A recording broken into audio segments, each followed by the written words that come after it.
राष्ट्रपति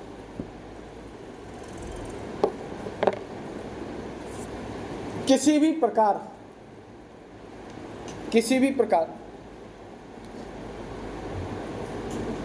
के दंड को या सजा को क्षमा कर सकता है।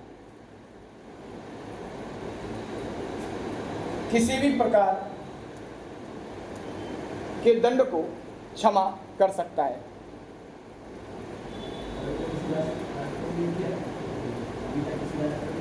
कई बार हो गए। क्षमा भी कई प्रकार की होती है, ऐसे नहीं कि क्षमा का मतलब क्या हो गया, क्षमा कई प्रकार की होगी। ठीक है, तो वही अपन डिस्कस करेंगे। क्षमा का अर्थ क्या है? क्षमा का अर्थ है पूर्णतः मुक्ति। जाओ ऐस करो, ये पूर्णतः मुक्ति। यहाँ पर लिखा हुआ है आर्टिकल में स्पष्ट क्या क्या है। तो यहाँ पर क्षमा का अर्थ है पूर्णतः मुक्ति, ये लिखते चलना नंबर 1 डाल के। क्षमा का अर्थ है पूर्णतः मुक्ति।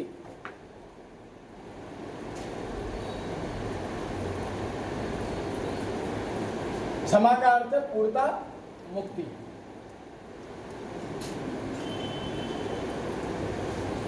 अगला है प्रविलंब नंबर 2।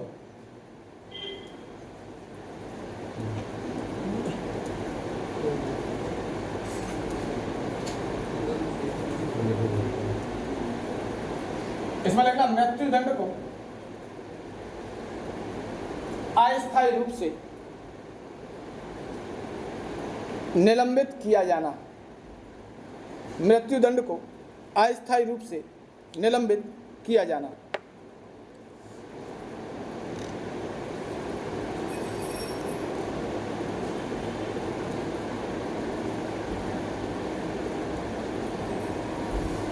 निलंबित किया जाना। तीसरा है परिहार।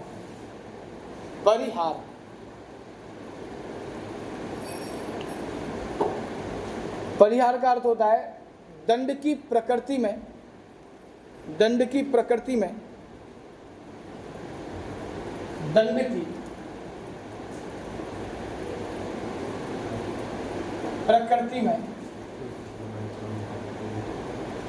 परिवर्तन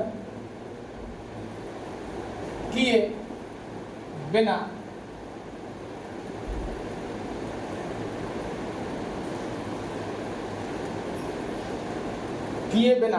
सजा में कमी करना।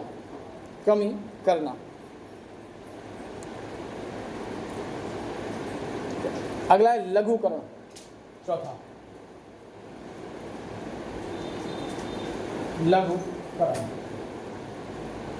इसमें लगना दंड की प्रकृति में परिवर्तन के साथ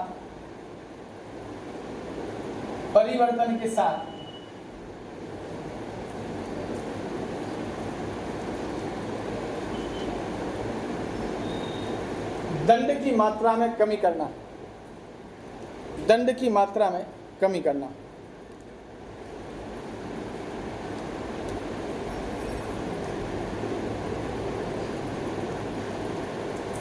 अगला है विराम।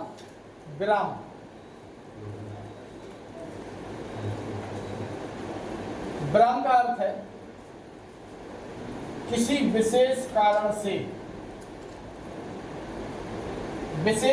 से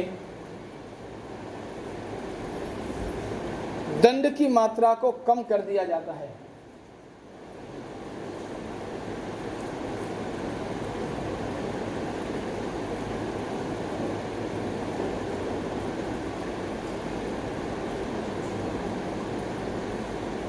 विशेष कारण से दंड की मात्रा को कम कर दिया जाता है। तो अपन ये कह सकते हैं कि संविधान का अनुच्छेद 72 राष्ट्रपति को क्षमादान की शक्ति प्रदान करता है। राष्ट्रपति भारत में किसी के भी द्वारा दिए गए दंड को माफ कर सकता है, चाहे वो सेना न्यायालय ने दिया हो, चाहे किसी ने, चाहे वो संघ सूची के विषय पर दिया गया हो, चाहे राज्य सूची के विषय पर दिया गया हो, राष्ट्रपति क्षमादान दे सकता है।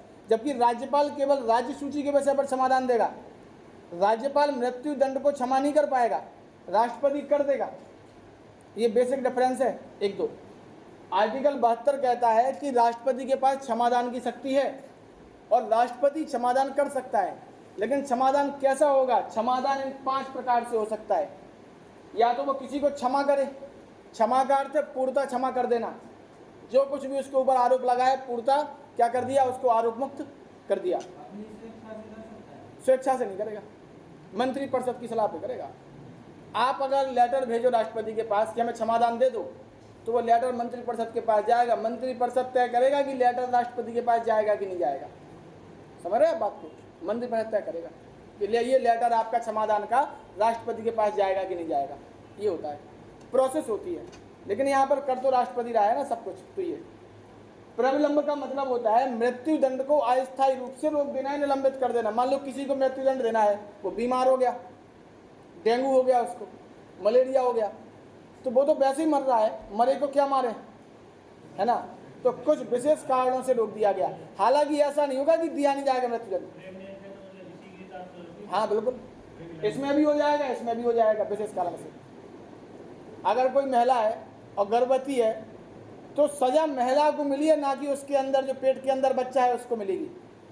अगर मान लो महिला को लटका दिया तो बच्चा भी तो मर जाएगा।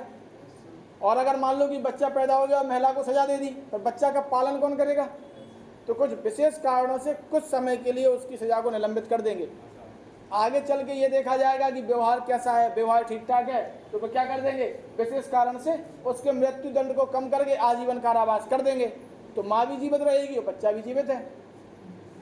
बच्चे को जेल के अंदर पढ़ाई वढ़ाई की सारी सुविधाएं होंगी, क्योंकि कैदी माँ है, बच्चा नहीं। हाँ तो वो तो हो गई भाई, वो तो हो गई, बच्चा तो छूटेगा ना, लेकिन कब? छोटा जाए तभी नहीं छोड़ देंगे, जाओ, उसकी देखभाल कौन करेगा? तो ये प्रोसेस है, ठीक है। इसके बाद है परिहार। परिहार का मतलब होता है, जैसे स्कूल में नहीं होता है, परिहार का मतलब ये है दंड की प्रकृति में परिवर्तन किए बिना सजा में कमी। माँ साहब कहते मुर्गा बन जाओ टेबल पे आधे घंटे को, बन गए। पापा कहते सर पाँव पर आ रहा है, ये हो रहा है, तो माँ साहब ठीक है 15 मिनट को बन जाओ मुर्गा टेबल पे ही। तो दंड में परिवर्तन नहीं किया प्रकृति में, दंड तो वही है, लेकिन आधा घंटा से 15 मिनट कर दिया, तो ये कमी हो गई, इसको कहेंगे परिहार। लघुकरण का मतलब है कि माँ साहब ने आपसे कहा कि क्लास के बाहर हाथ खड़े करके खड़े हो जाओ आधे घंटे तक, तुम खड़े हो, तो तुमने माँ साहब को देखा, माँ साहब ने तुम्हें देखा, तुम नहीं करते बच्चे ऐसे, सर कहे ठीक है हाथ नीचे कर लो, ऐसे ही खड़े रहो। तो ये है, तो दंड की प्रकृति में भी परिवर्तन हो गया और दंड की मात्रा में भी क्या हो गई, कमी हो गई। ये अगला है विराम। विशेष कारण से जो दंड की मात्रा है उसको कम कर दिया जाता है। विशेष कारण कई हो सकते, अपन नहीं कह सकते कि विशेष कारण क्या है, राष्ट्रपति को क्या लग रहा है विशेष कारण, सामान्य तौर पे वही माने जाते हैं, ठीक है। तो ये पेपर में आता है क्वेश्चन, चाहे कांस्टेबल हो चाहे दरोगा हो, ये आते हैं। आपसे परिभाषा पूछ लेंगे कई बार, तो कई बार आप देखना दिल्ली एसआई का पेपर देखना है, दिल्ली पुलिस का, उनमें सीधा लिखा है ऐसे 4 और सामने परिभाषा लिखी है, एक लिख देंगे गलत परिभाषा, एक लाइन कौन सा सत्य है, ऐसे पूछेंगे, तो अपन को पता होना चाहिए, ठीक है। 2-3-4 बार पढ़ोगे तो याद हो जाएगी, ठीक है। तो ये होता है क्षमादान, ठीक है। आगे लिखना इसी में, लाइन चेंज करना, ठीक है। अनुच्छेद 143, अनुच्छेद 143 के तहत राष्ट्रपति को उच्चतम न्यायालय, अनुच्छेद 143 के तहत राष्ट्रपति को उच्चतम न्यायालय से परामर्श करने का अधिकार प्रदान किया गया है, परामर्श करने का अधिकार प्रदान किया गया है।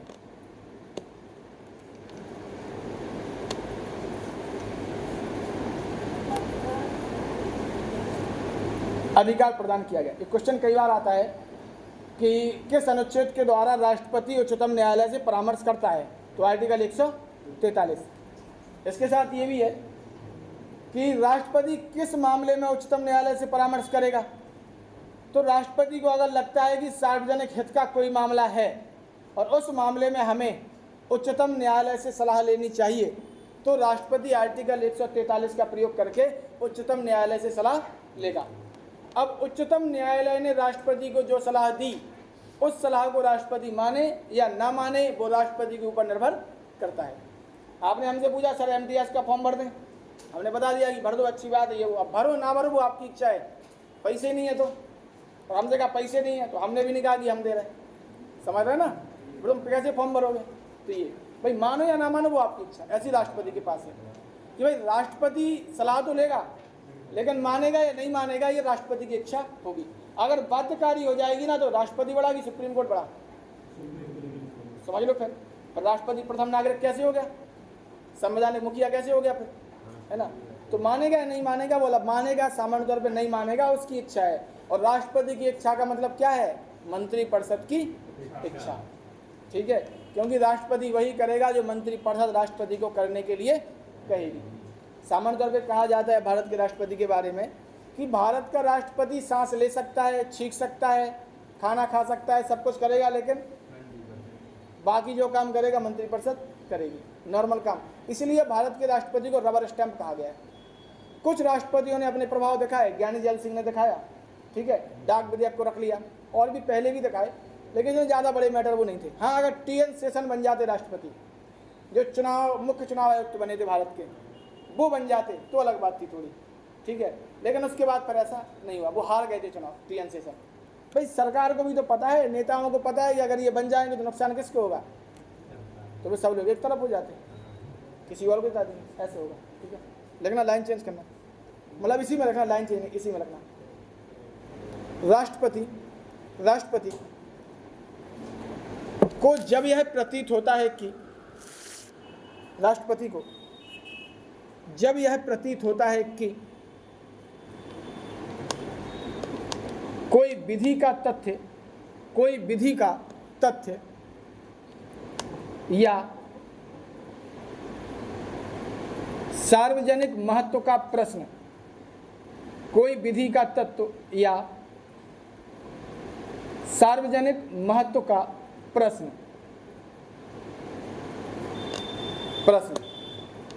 उत्पन्न हुआ है, सार्वजनिक महत्व का प्रश्न क्वेश्चन उत्पन्न हुआ है, यानी जो पब्लिक इंटरेस्ट का क्वेश्चन है उत्पन्न हुआ है, तो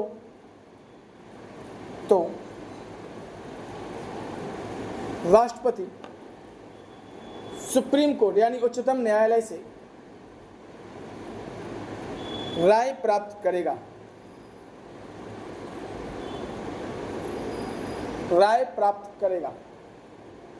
उच्चतम न्यायालय से राय प्राप्त करेगा। राष्ट्रपति उच्चतम न्यायालय की राय को मानने के लिए बाध्य नहीं है।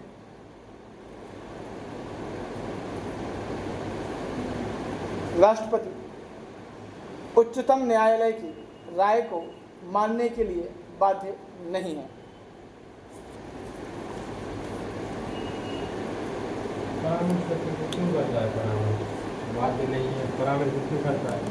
देखो क्या है कि परामर्श, अगर मान लो कोई विधि का प्रश्न है, तो जैसे आपको कोई सलाह चाहिए विधि के प्रश्न में, तो आप वकील के पास जाओगे, वकील आपको सलाह देगा। अब वकील कहेगा कि एफआईआर कर दो, पर तुम्हारी इच्छा है करना है कि नहीं करना है ना। ऐसी राष्ट्रपति के पास है। राष्ट्रपति सुप्रीम कोर्ट के पास जाएगा, चर्चा करेगा, उसको लग रहा है परामर्श ठीक है, मानना है तो मान लेगा, नहीं लग रहा है तो नहीं मानेगा, ठीक है। अब क्यों करेगा ये राष्ट्रपति के विवेक पर निर्भर है, और उसके विवेक को लेकर आप सुप्रीम कोर्ट में नहीं जा सकते कि राष्ट्रपति ने ऐसा कार्य क्यों किया। अगर राष्ट्रपति ने कोई कार्य विवेकीय रूप से किया है तो राष्ट्रपति के विवेकीय कार्य को लेकर आप कोर्ट में नहीं जा सकते कि राष्ट्रपति ने ऐसा ही क्यों किया। उसकी इच्छा थी तो उसने किया, और उसकी इच्छा का मतलब आप समझ रहे हो इनडायरेक्ट किसकी इच्छा, ठीक है, ठीक है। लाइन चेंज करना। अनुच्छेद 124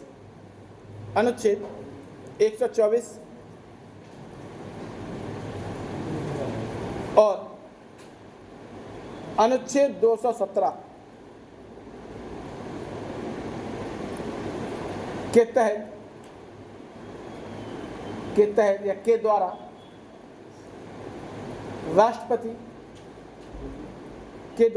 राष्ट्रपति सर्वोच्च न्यायालय के न्यायाधीश और उच्च न्यायालयों के न्यायाधीश की नियुक्ति करता है। सर्वोच्च न्यायालय के न्यायाधीश और उच्च न्यायालय के न्यायाधीशों की नियुक्ति करता है।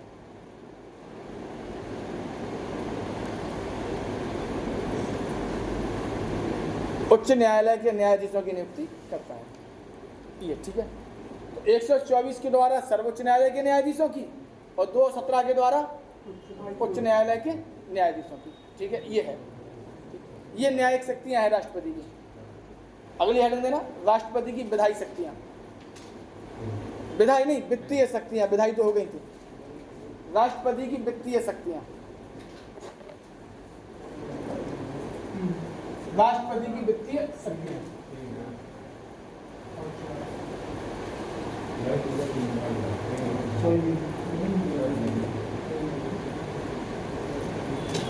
अब देखो, राष्ट्रपति की वित्तीय शक्तियां अगर अपन देखें तो 2-3 आर्टिकल हैं। उन्हीं आर्टिकल के अंतर्गत होता है। जैसे आर्टिकल 112, ठीक है, इसमें है आय व्यय का विवरण। आय व्यय का विवरण, इसको अपन लोग सामान्य तौर पे बजट कहते हैं। आपको जो महीने में पैसा मिला, वो पैसा मिलता है घर से पॉकेट में, महीने में मिलता है कि जब चाहे, अपने यहाँ जब चाहे चलता है। पॉकेट मनी वाला सिस्टम जो मंथली होता है, वो अपन से ऊपर लेवल वालों क्या होता है, अपने यहाँ चलता है कि 500 दे दो, मिल रहा है 300, है ना। तो पहले ही अपन को चाहिए 300 ही है, अपन ही 500 ही मांगते, है ना।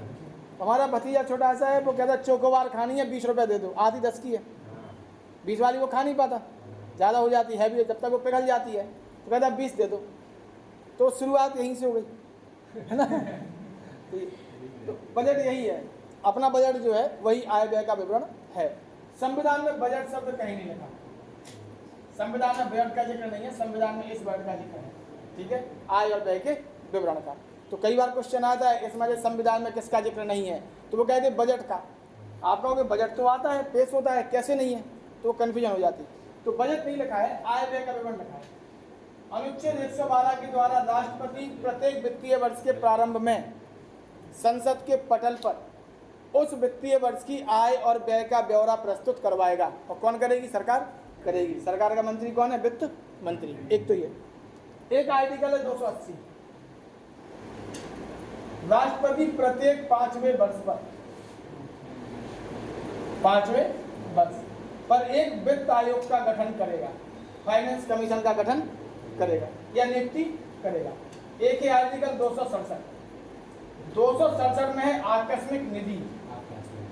आकस्मिक निधि पर राष्ट्रपति का अधिकार होता है, और जब सरकार को पैसा चाहिए राष्ट्रपति से कहे कि आकस्मिक निधि में से निकलवा लेगी, और जब स्थिति नॉर्मल हुई तो पैसा उसमें वापस डाल देंगे, तो ये बराबर हो जाता है। तो ये 3 आर्टिकल जो है राष्ट्रपति के वित्तीय उससे संबंधित है, ठीक है, लिखना। राष्ट्रपति को वित्तीय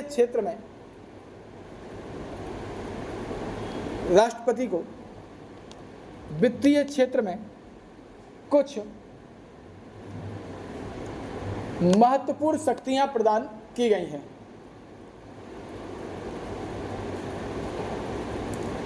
महत्वपूर्ण शक्तियां प्रदान की गई हैं। नंबर 1, आर्टिकल आपको वैसे याद नहीं करने, जितने आ रहे हैं अपनी कॉपी पे उतने याद करने। एक्स्ट्रा कर पाओ तो अच्छी बात है, कोई बुरी बात नहीं है। एक सेब खा लिया, 2 खा लो, कोई दिक्कत नहीं है, कोई फ्री में खिला रहा तो, है ना। अपनी क्षमता तो एक की है ना। तो जितना चल रहा है इतना तो होना ही चाहिए, और अगर आप एक्स्ट्रा कर पा रहे हो तो बहुत अच्छी बात है, फिर जो प्लस कर पा रहे हैं बहुत अच्छी बात है, ठीक है। लिखना नंबर 1, अनुच्छेद 112 के अनुसार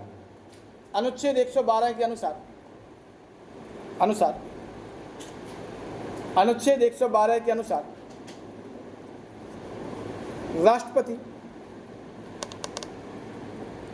प्रत्येक वित्तीय वर्ष के प्रारंभ में, अंत में नहीं लगा देना आंसर, ऑप्शन में अंत में भी लिखा रहता है एक ऑप्शन में, तो प्रारंभ में।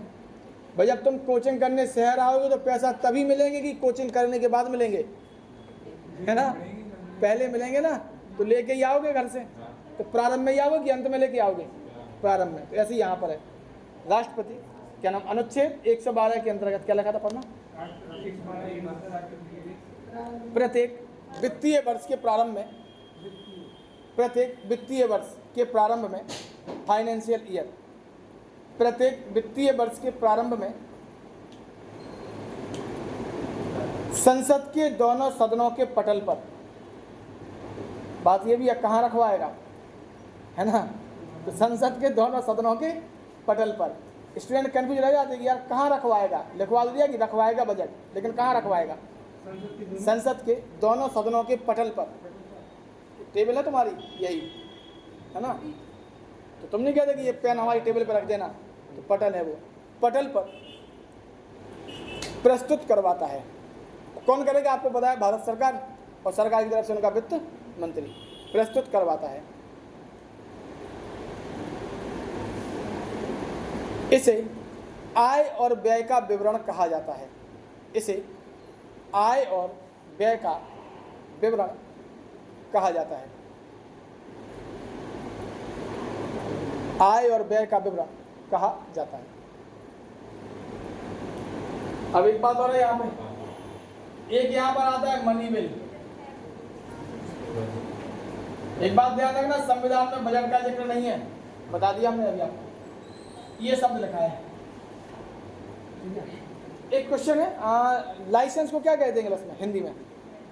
तो तुम नहीं बता, तो सुन के आज सुबह घर पे, है ना? बताओ लाइसेंस को क्या कहते हैं हिंदी में? हम लोग RO के पुराने पेपर देख रहे थे कल, तो उसमें ये क्वेश्चन थे, लाइसेंस को क्या कहते हैं? परमिट को क्या कहते हैं? आप नहीं कहते कि तुम्हारे पास लाइसेंस है का? तो लाइसेंस का मतलब होता है अनुज्ञप्ति, है ना? RO में आ चुके हैं क्वेश्चन, 2 नंबर के हैं। अनुज्ञप्ति सुना नहीं है, पढ़ा है शराब की दुकान पे, शराब की दुकान पे लिखा रहता है अनुज्ञप्ति XYZ, है ना? और वित्तीय वर्ष कितना होता है? फाइनेंशियल ईयर कितना होता है? 1 अप्रैल से 31 मार्च तक। तो यहाँ पर फाइनेंशियल ईयर का मतलब है 1 अप्रैल से 31 मार्च। और ये भी शराब की दुकान पे लिखा रहता है, शराब की दुकान पे लिखा रहता है ना, देसी शराब की दुकान, बड़े में तो लिखा रहेगा देसी शराब की दुकान, यहाँ पे लिखा रहेगा अनुज्ञप्ति, और यहाँ पे लिखा रहेगा वित्तीय वर्ष कब से कब तक। ऐसी भांग की दुकान पे लिखा रहता है, भांग की भी ठीक है, भांग हर जगह ना बिकती है, घंटा घर पे खुली है, ग्वाला की दुकान के वहीं गली में जाओ, पहले भांग की दुकान है फिर ग्वाला की है। भांग कोचिंग हम लोग पहले खोले थे, तो भांग लिखा नहीं है, लेकिन लिखा रहता है ठीक है किसके नाम है, लाइसेंस किसके नाम है, ये लिखा रहता है। एक शब्द देखो मनी बिल है, धन विधेयक, ये क्या है? धन विधेयक क्या है? धन विधेयक भी राष्ट्रपति की अनुमति से ही आएगा। कोई विधेयक धन विधेयक है या नहीं, इसकी घोषणा कौन करेगा? लोकसभा का अध्यक्ष। कोई विधेयक धन विधेयक है या नहीं, इसकी घोषणा करेगा लोकसभा का अध्यक्ष। अगर मान लेते हैं कि आप सांसद हो और आप कोई बिल लेके आए, प्रस्ताव लेके आए, इस प्रस्ताव में थोड़े बहुत पैसों की बात है, तो क्या धन विधेयक हो गया? नहीं हुआ ना। तो फिर लोकसभा अध्यक्ष से पूछा जाएगा कि ये विधेयक धन विधेयक है कि नहीं, तो लोकसभा अध्यक्ष बताएगा है कि नहीं। वो कैसे बताएगा? वो अपने एक कागज पे लिख के देगा 1 2 3 4 5 करके, यह विधेयक धन विधेयक है, क्यों है, नंबर 1, नंबर 2, नंबर 3, नंबर 4, नहीं है तो भी नंबर 1, नंबर 2, नंबर 3, नंबर 4 ऐसे करके देगा। ठीक है, वो लिख के देगा कि ये विधेयक धन विधेयक है तो क्यों है, नहीं है तो क्यों नहीं है, ये लिख के देगा। तो कोई विधेयक धन विधेयक है या नहीं, इसकी घोषणा करता है लोकसभा का अध्यक्ष। और धन विधेयक राष्ट्रपति की पूर्व अनुमति से ही आएगा। और धन विधेयक हमेशा कहां पर आता है? पहले लोकसभा में। लोकसभा पास करेगी, इसके बाद जाएगा राज्यसभा में। राज्यसभा के पास धन विधेयक के मामले में केवल इतना अधिकार है कि वो 14 दिन तक या तो 14 दिन में पास कर दे, या फिर नहीं करेगी तो ऑटोमेटिक पास माना जाएगा। इतना अधिकार है राज्यसभा के पास, और कोई अधिकार नहीं है। ठीक है, एक बात और, राष्ट्रपति का चुनाव होता है, पूरा देश भाग लेता है, देश का मतलब क्या है, अपना विधायक भाग गया तो अपनी है, ठीक है। लेकिन राष्ट्रपति को हटाते हैं तो केवल संसद के मेंबर हटाते हैं, ऐसा क्यों? भाई चुनने के लिए तो सब लोग आ गए और हटाने के लिए क्यों नहीं बुलाया हमें, हमारे विधायक को बुलाओ, क्यों नहीं बुलाया? ऐसा क्यों किया होगा संविधान निर्माताओं ने? ऐसा इसलिए किया, राष्ट्रपति का चुनाव क्या है, कठिन प्रक्रिया है। तो आपको पता होना चाहिए कि अगर आप राष्ट्रपति के पद के लिए खड़े हो रहे हो तो बहुत कठिन प्रक्रिया है। लेकिन राष्ट्रपति को हटाना एक सरल प्रक्रिया है, इतनी भी सरल नहीं है लेकिन सरल है। तो आपके दिमाग में रहना चाहिए कि अगर आपने कोई 3-2-5 किया, गलत कार्य किया तो आपको हटा देंगे। तो हटाने की प्रक्रिया सरल बनाएगी कि आपको डर तो रहे कि आपका पद चला जाएगा। अपन नहीं कहते यार नौकरी की टेंशन है वहाँ जाना है, अगर नौकरी जाने की टेंशन ही ना हो तो तुम नौकरी पे जाओगे? नहीं जाओगे। तो हटाने के लिए थोड़ा क्या है, प्रावधान कमजोर किया गया कि हटा आसानी से देंगे। हालांकि आसानी से नहीं हटता है, आर्टिकल 61 के द्वारा महाभियोग आएगा, और महाभियोग कहाँ पर आएगा? संसद में। और जिस भी सदन में आएगा उस सदन के 1/4 मेंबर क्या करेंगे? सिग्नेचर करेंगे, तब आएगा महाभियोग। और सिग्नेचर करने के बाद चर्चा होगी, फिर लोकसभा पास करेगी विशेष बहुमत से, राज्यसभा पास करेगी, तब राष्ट्रपति हटा हुआ माना जाएगा। तो हटाने की प्रक्रिया कठिन तो है, क्या नाम, चुनने की प्रक्रिया कठिन है और हटाने की प्रक्रिया थोड़ी सी सरल है, क्योंकि इसमें राज्य की विधानसभाओं के सदस्य भाग नहीं लेते उसमें महाभियोग में। और जबकि राज्य की विधानसभाओं के सदस्य राष्ट्रपति के निर्वाचन में तो पार्टिसिपेट करते हैं, लेकिन राष्ट्रपति को हटाने के लिए पार्टिसिपेट नहीं करते। अगर अभी राष्ट्रपति को हटाने का प्रावधान आए तो अपने रामरतन कुशवाहा, मनोहर लाल पंत ये वोट देने नहीं जाएंगे, लेकिन राष्ट्रपति के चुनाव की बात आए तो चले जाएंगे कार में बैठ के वोट डालने। ठीक है, ऐसा होता है। तो ये ध्यान में रखना है, थोड़ा अपना लॉजिक लगाए तो सोचा करो कि ऐसा क्यों है, भले ही आंसर मिले ना मिले, उससे क्या है थोड़ा सा डेवलपमेंट होता है। और ये चीज़ें तो बहुत शानदार है, पॉलिटी वगैरह संविधान वगैरह पढ़ो, ऐसे नहीं कि अभी संसद में लोग ऐसे खड़े संविधान लेके। अभी पूछ लो उनसे, तुम्हें ज़्यादा आता है उनसे संविधान, उन्हें नहीं आता होगा, ऐसे नहीं खड़े सब लोग संविधान लेके, तुम्हें ज़्यादा आता होगा आप सबको। उनसे बोलो संविधान में संशोधन कैसे होता है, ऐसे करेंगे। कुछ को तो आता होगा ये मान रहे, लेकिन कुछ तो ऐसे होंगे कि कॉन्स्टिट्यूशन की स्पेलिंग नहीं लग पाएंगे। और क्या, कॉन्स्टिट्यूशन में TI होगा, उसमें भूल जाएंगे, 1 TI की 2 TI, ये तो थोड़ा सा अपन ना थोड़ा अपन दिमाग से वही थोड़ा पढ़ रहे हैं। अच्छी चीज़ है संविधान, पढ़ो, नॉलेज रहता है। कल हमसे कह रहा था एक बच्चे, यहीं बाहर यहाँ बैठे थे हम शाम को, तो कह रहा ये जो आपके पास मीनिंग्स है ना 700-800, कह रहा हम एक दिन में याद कर लेंगे। हमसे कह रहा आरो वाली 700-800 ही है, 20 नंबर की आती हैं, कह रहा एक दिन में याद कर लेंगे। हमने कुछ नहीं करना, अच्छी बात है, तुम्हारी मेमोरी क्षमता बहुत अच्छी है। लाइसेंस को क्या कहते हैं हिंदी में? तो कह रहा हमने से नहीं कहा डायरेक्ट, हमें कहा ड्राइविंग लाइसेंस है, कह रहा 4 व्हीलर का है। तो हमने कहा हिंदी में क्या कहते हैं? कह रहा हिंदी में तो भाई पढ़ा नहीं है। हमने कि कोई आया था आरो 2013-14 के मेंस में 2 नंबर का, उसने फिर नोट्स दे के कॉपी और दे के कह रहे तो खतरनाक शब्द है, संविदा, टेंडर, ये सब उल्टा सीधा। कह रहा हमें लगा SSC के हैं, हमने कहा SSC के नहीं है, हर पेपर का सिलेबस अलग होता है। ठीक है, 10 क्वेश्चन आते वहाँ पे, रट्टा मार दो 10 के 10 लिखे जाएंगे आपके, 20 नंबर हो गए फ्री फंड के। और SSC में कितने याद करने, इतने करने, समझ रहे ना, इतने वोकैबुलरी कितनी करनी पड़ती, इतनी तो करनी पड़ती, और वहाँ तो इतनी करनी। अगर आपने 5-6 से याद कर ली तो आपके 7-8 से ही हो जाएंगे, तो 15-16 नंबर, 1-2 नंबर की 16-17 नंबर, 16-18 नंबर आ जाएंगे। जैसे डिक्टेटर का मतलब क्या होता है? अधिनायक। आप लिखोगे तानाशाह तो वो गलत हो जाएगा, अधिनायक। जैसे वहाँ आएगा डिक्टेटरशिप, उसको कहते अधिनायकता या अधिनायकवाद। एक क्वेश्चन है सुपर, सुपर को क्या कहते हैं? अच्छा, SUPPER, हाँ, ये इसको क्या कहते हैं? ये आया है मीन्स में सुपर। इसको कहते हैं रात्रि का भोजन, रात को खाना खाते, सपर तो बोलते हैं, लेकिन वहाँ पे सुपर ही लिखा है, हिंदी में भी सुपर लिखा है। ठीक है, बोलते तो सपर हैं, लेकिन हिंदी माध्यम वाले हैं वो लोग इलाहाबाद में, तो उन्हें सुपर ही लिखा है। क्योंकि अगर आप सफर पढ़ोगे और आपका माध्यम हिंदी है तो सफर में क्या है, पर आप ये लगाओगे, हाँ, तो वही डिनर कहते वो। ये पेपर में आए हुए क्वेश्चन है। अब सोचो, अलॉटमेंट, आवंटन, ये सब तो नॉर्मल होती है, तो पता ही रहता अपन को। ठीक है। आगे लिखना इसी में लोगों, चलो खत्म कर लो इसको। आगे लिखना धन विधेयक, धन विधेयक, धन विधेयक, धन विधेयक, मनी बिल, इसी में लिखना है यहाँ। धन विधेयक राष्ट्रपति की पूर्व अनुमति से, राष्ट्रपति की पूर्व अनुमति से लोकसभा में लाया जाता है। ध्यान रखना कहाँ आएगा पहले, लोकसभा में, लोकसभा में लाया जाता है।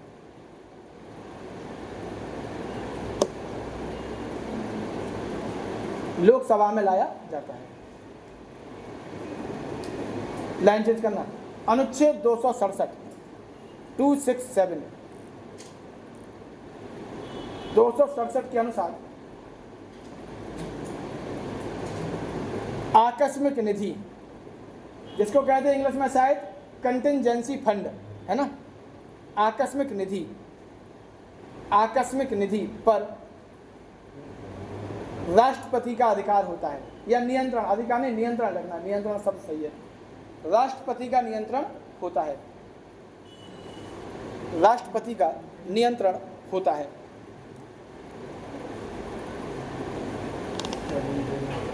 अनुच्छेद 280, अनुच्छेद 280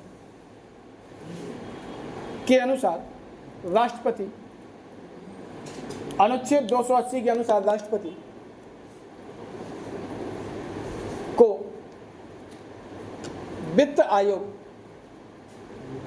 वित्त आयोग को नियुक्त करने का अधिकार प्राप्त है।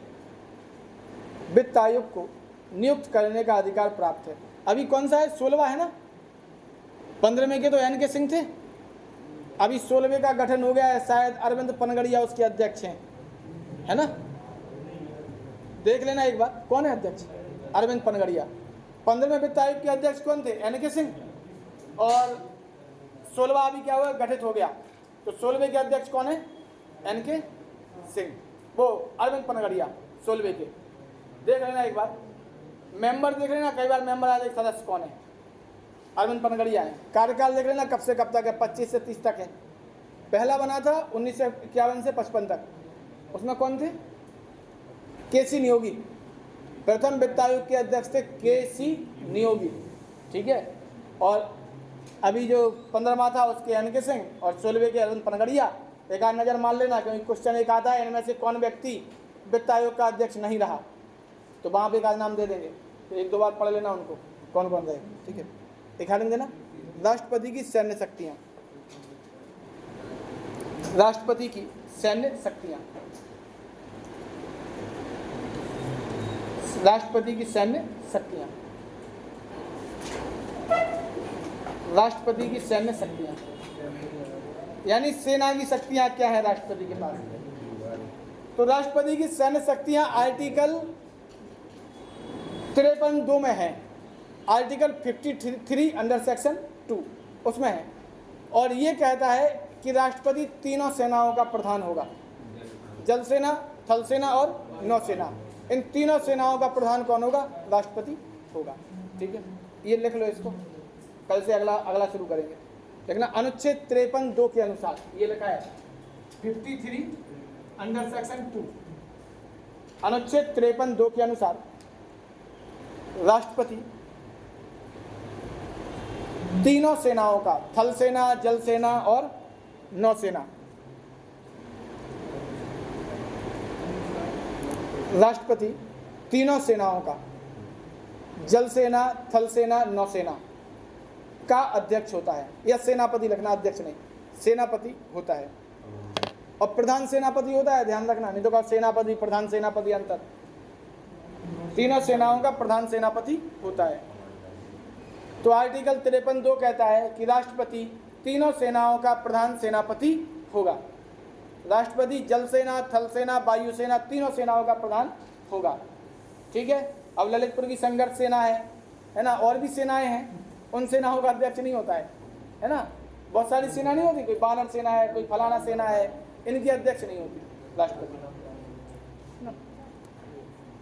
चलो इसके बारे में लास्ट बचा हुआ है राष्ट्रपति की कूटनीतिक अन्य शक्तियाँ। कल अपन टॉपिक शुरू करेंगे इसी में, आपातकाल, इसी में ख़त्म करेंगे, ठीक है, अलग से नहीं पढ़ेंगे आपातकाल, ठीक, थोड़ा पढ़ के आना आपातकाल,